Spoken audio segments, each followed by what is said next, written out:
आप सभी को मेरा प्यार भरा नमस्कार। उत्तराखंड देवभूमि में आपका स्वागत है।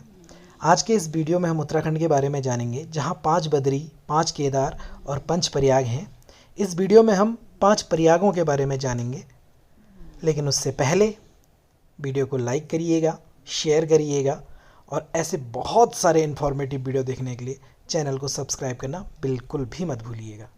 तो चलिए शुरू करते हैं। सबसे पहले उत्तराखंड की नदियों के बारे में जान लेते हैं। उत्तराखंड को देवभूमि के साथ साथ नदियों का मायका भी कहा जाता है, क्योंकि यहाँ से गंगा और यमुना जैसी कई प्रमुख नदियाँ निकलती हैं। नदियों को हम 3 तंत्र में बांट लेते हैं: गंगा नदी तंत्र, यमुना नदी तंत्र और काली नदी तंत्र। गंगा नदी में विष्णु गंगा, धौली गंगा, ऋषि गंगा, लक्ष्मण गंगा, सरस्वती, मंदाकिनी, पिंडर, बासुकी, मंदाकिनी, अलकनंदा, भागीरथी गंगा आदि आ जाती हैं। यमुना के अंदर यमुना और टॉन्स नदी आती है। और काली नदी तंत्र के अंदर काली नदी, शारदा, सरयू नदी, रामगंगा, कोसी आदि नदियाँ आ जाती हैं। तो चलिए पंच प्रयाग के बारे में जान लेते हैं, लेकिन उससे पहले प्रयाग क्या होता है। प्रयाग का शाब्दिक अर्थ संगम या मिलन होता है। यह संस्कृत का शब्द है जिसका उपयोग अक्सर 2 या 2 से अधिक नदियों के संगम स्थल को दर्शाने के लिए किया जाता है। यह वह स्थान है जहाँ पवित्र नदियाँ मिलती हैं। उत्तराखंड में स्थित 5 प्रयाग अलकनंदा नदी और अन्य सहायक नदियों के मिलन से 5 पवित्र संगम स्थल बनाते हैं। हिंदू धर्म में इन 5 संगमों का अत्यधिक आध्यात्मिक और धार्मिक महत्व है। तो प्रयागों से पहले एक बार सतोपंथ ग्लेशियर के बारे में जान लेते हैं। जहाँ से कि अलकनंदा नदी, जिसका पौराणिक नाम विष्णु गंगा था, उसका उद्गम माना जाता है। और यही स्वर्गारोहिणी यानी स्वर्ग जाने का रास्ता भी इसे ही कहा जाता है। तो स्वर्गारोहिणी उत्तराखंड के चमोली जनपद में हिमालय क्षेत्र में स्थित एक अत्यंत पवित्र दुर्गम पर्वत चोटी है।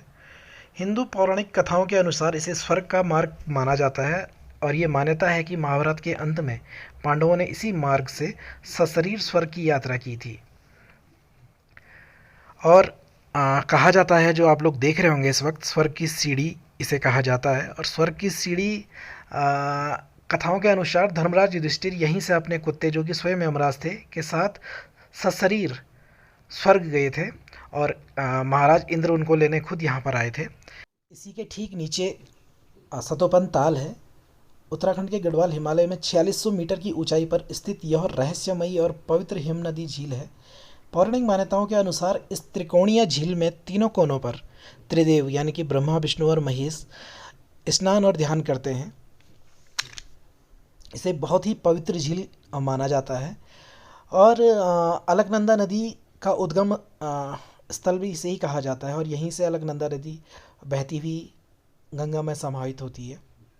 सरस्वती नदी भीमपुल के नीचे से बद्रीनाथ के पास से निकलती है और लगभग 700 मीटर तक एक तेज गति से बहती है और केशव प्रयाग में अलग नदी में मिलकर भूमिगत हो जाती है। ये आप लोग देख रहे होंगे कि भीमपुल से निकलती हुई बहुत गर्जना के साथ ये सरस्वती नदी है। और सरस्वती नदी केशव प्रयाग में अलकनंदा से मिलकर भूमिगत हो जाती है। हिंदू पौराणिक कथाओं महाभारत के अनुसार जब वेद व्यास जी सरस्वती नदी के तट पर महाभारत की रचना कर रहे थे, तो नदी का बहाव बहुत तेज था और आवाज़ से ध्यान बढ़ रहा था। वेद व्यास जी के आग्रह के बावजूद जब नदी का प्रभाव धीमा नहीं हुआ, तो भगवान गणेश जी ने नाराज होकर उसे जमीन के नीचे बहने और विलुप्त होने का श्राप दे दिया। केशव प्रयाग को आधिकारिक रूप से 5 प्रयागों में शामिल नहीं किया जाता। यहाँ से आगे चलकर अलकनंदा पावन धाम श्री बद्रीनाथ जी के चरणों में बहती हुई कल कल करती हुई आगे बढ़ती है। और यहाँ अलकनंदा का स्वर निश्चित ही एक भक्तिमय और पावन हो जाता है और बद्रीनाथ जी के दर्शन मात्र से ही जीवन सफल हो जाते हैं। ये पावन धाम बद्रीनाथ जी से आगे बहकर विष्णु प्रयाग में धौली गंगा के साथ संगम कर विष्णु प्रयाग का निर्माण करती हैं। और धौली गंगा दूनागिरी ग्लेशियर से नीति दर्रे के पास से वसुधारा ताल से होकर निकलती है और तपोवन में ये ऋषि गंगा को अपने आप में सम्मिलित करके विष्णु प्रयाग में अलकनंदा के साथ संगम करके विष्णु प्रयाग का निर्माण करती हैं। विष्णु प्रयाग अपने आप में एक बहुत पावन धाम और उत्तराखंड का पहला प्रयाग है।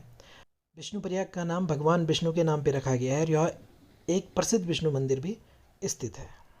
इसके बाद अलकनंदा नदी, मंदाकिनी नदी, जो कि उत्तराखंड के गढ़वाल हिमालय में त्रिशूल और नंदा घूटी चोटियों नंदा देवी अभ्यारण्य के नीचे स्थित ग्लेशियरों से निकलती है। और लगभग 105 किलोमीटर की दूरी तय करने के बाद नंद प्रयाग में अलकनंदा के साथ मिलकर दूसरा प्रयाग नंद प्रयाग का निर्माण करती है। यहाँ से आगे चल के अलकनंदा पिंडारी ग्लेशियर से निकलने वाली पिंडर नदी के साथ कर्णप्रयाग संगम पर मिलती है और कर्णप्रयाग तीसरे प्रयाग का निर्माण करती है। पौराणिक कथाओं के अनुसार कर्णप्रयाग वह स्थान है जहाँ महाभारत के महान योद्धा कर्ण ने सूर्यदेव की पूजा की थी और यहाँ स्थित कर्ण मंदिर इसी कथा से जुड़ा हुआ है जो भक्तों के लिए आस्था का केंद्र है। ध्यान दीजिएगा, जब दो नदियाँ आपस में मिलती हैं तो जिस नदी की गहराई अधिक होगी आगे चलकर उस नदी को उसी के नाम से जाना जाता है, और जब दो नदियों की गहराई बराबर होती है तो नई नदी का एक निर्माण करती हैं। ये हम आगे बात करेंगे। अब हम चौराबाड़ी ग्लेशियर के बारे में जान लेते हैं, जिसे केदारनाथ ग्लेशियर भी कहा जाता है। उत्तराखंड के रुद्रप्रयाग जिले में स्थित है और ये बहुत महत्वपूर्ण ग्लेशियर इसलिए हो जाता है क्योंकि ये केदारनाथ से संबंधित है। और आप लोग देख रहे होंगे कि केदारनाथ से 5-7 किलोमीटर के ऊपर चौराबाड़ी ग्लेशियर है, जिससे कि चौराबाड़ी झील बनी थी और 2013 में जब केदारनाथ में आपदा आई तो उसी में बादल फटने के कारण आई थी। और इसी चौराबाड़ी झील से मंदाकिनी नदी का उद्गम स्थल इसे माना जाता है और मंदाकिनी नदी यहीं से निकल रही है।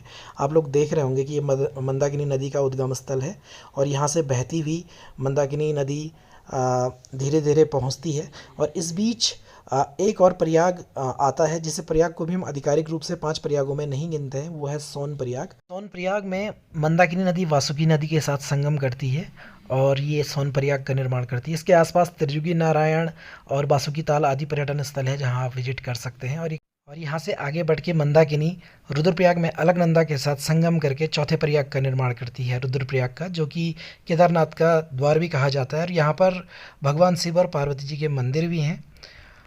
यहाँ से हम आगे बढ़ते हैं तो देखते हैं गंगोत्री ग्लेशियर से निकलने वाले गोमुख अर्थात गाय का मुख, जो कि भागीरथी नदी का उद्गम स्थल माना जाता है।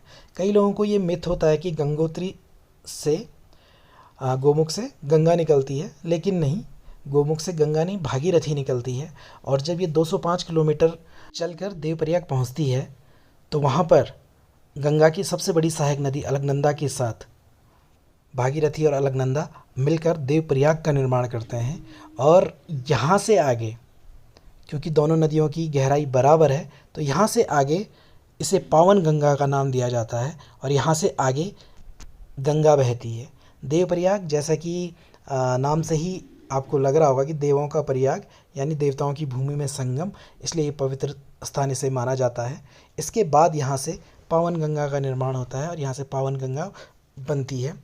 गंगा भारत की सबसे लंबी नदी और पवित्र नदी है, जिसकी कुल लंबाई 2525 किलोमीटर है। भारत के कई राज्यों से होकर बहती है और बंगाल की खाड़ी में गिरती है। पावन गंगा पता नहीं कितने श्रद्धालुओं को पाप से मुक्ति दिलाती है और इसी तरह नित्य बहकर कितने प्यासों की प्यास बुझाती है। धन्यवाद आप सभी का वीडियो देखने के लिए। अगले वीडियो में पंच बद्री और पंच केदार पे बात करेंगे। Thank you so much.